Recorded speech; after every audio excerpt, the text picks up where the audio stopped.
Alright, guess what? It's me, I'm back. So, there was a lot of attention to my last video, and I'm not making this because I want more attention. That would be nice, but it's nice to see that YouTube isn't just a platform for the biggest creators to have the only voice. It's nice that I can upload a response or a well thought out message and get feedback, positive, negative, and have any interaction at all, so I'm not just, stuck in the thick of it. So, Voice Critical made a second video about this whole AI situation, which I covered in the first video. Firstly, his second video was also about just saying, hey guys, I didn't say the AI was the entire problem. I just said the AI was flawed. And that's why I made my video, was because people were entirely misrepresenting that.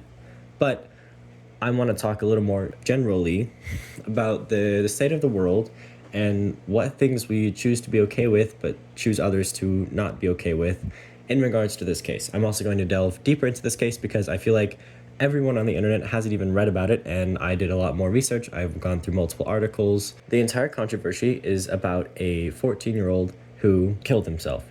Objectively, I'm sure everyone believes that that is wrong. They know that suicide is a problem. So if a 14-year-old committing suicide is a problem, what changes when they turn 18? There are all of these different factors. People blame the parents' access to firearms, his mental problems, not getting enough attention. But when anyone over the age of 18 chooses to, say, purchase a firearm by just going through background criminal checks, as long as they haven't done anything criminal, they can just get a firearm, and then choosing to end their own life, everyone's okay with that because it's with free choice. Free choice is a gift that everyone has, and people choose to use it in different ways. But for a minor to commit suicide, that's a lot worse than for someone older, even though really suicide should never be the answer.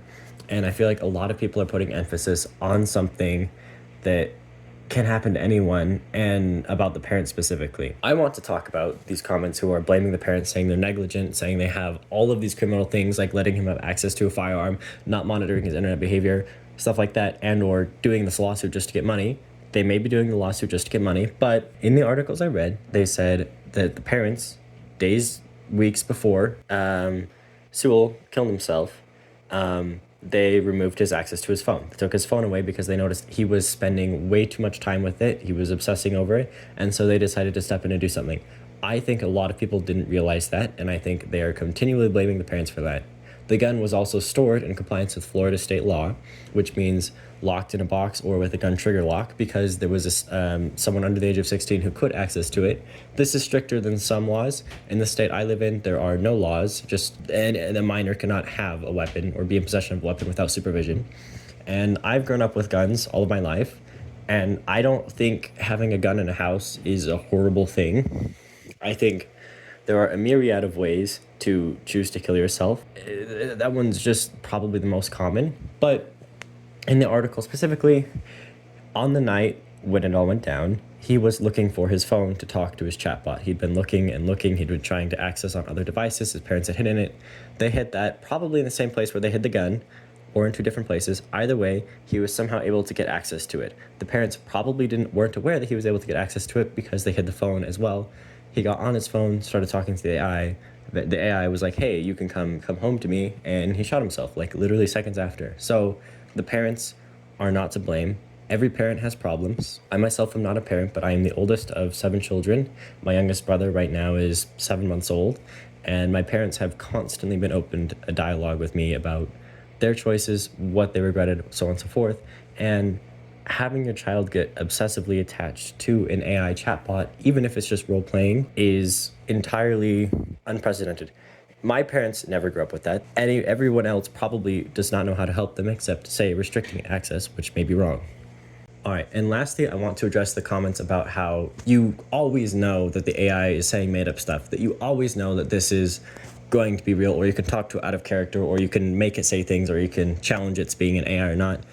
But along with probably everything else in this world, including like recreational drugs, overuse of other substances, like, you know the consequences, you know that it has problems, but you're either too addicted, you have some sort of mental illness that makes it difficult to stop, you don't have enough attention.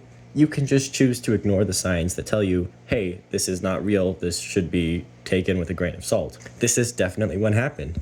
You really can't say, oh, it has these safeguards in place so you can still have your unfiltered roleplay experience. Like, anyone on the internet would be happy to roleplay with you. That's how it used to be.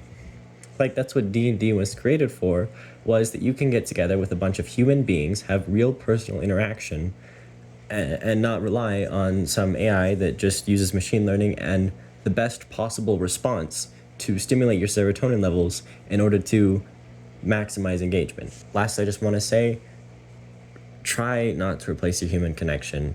Do not rely on AI for things that you can easily do with real people, with friends, family, and just live life happy, man. And I'm not advocating for not having gun control laws. I'm not advocating for unrestricted AI or super restricted AI. I'm just saying, please, do not replace human contact with machine contact that is only farming you for the creator.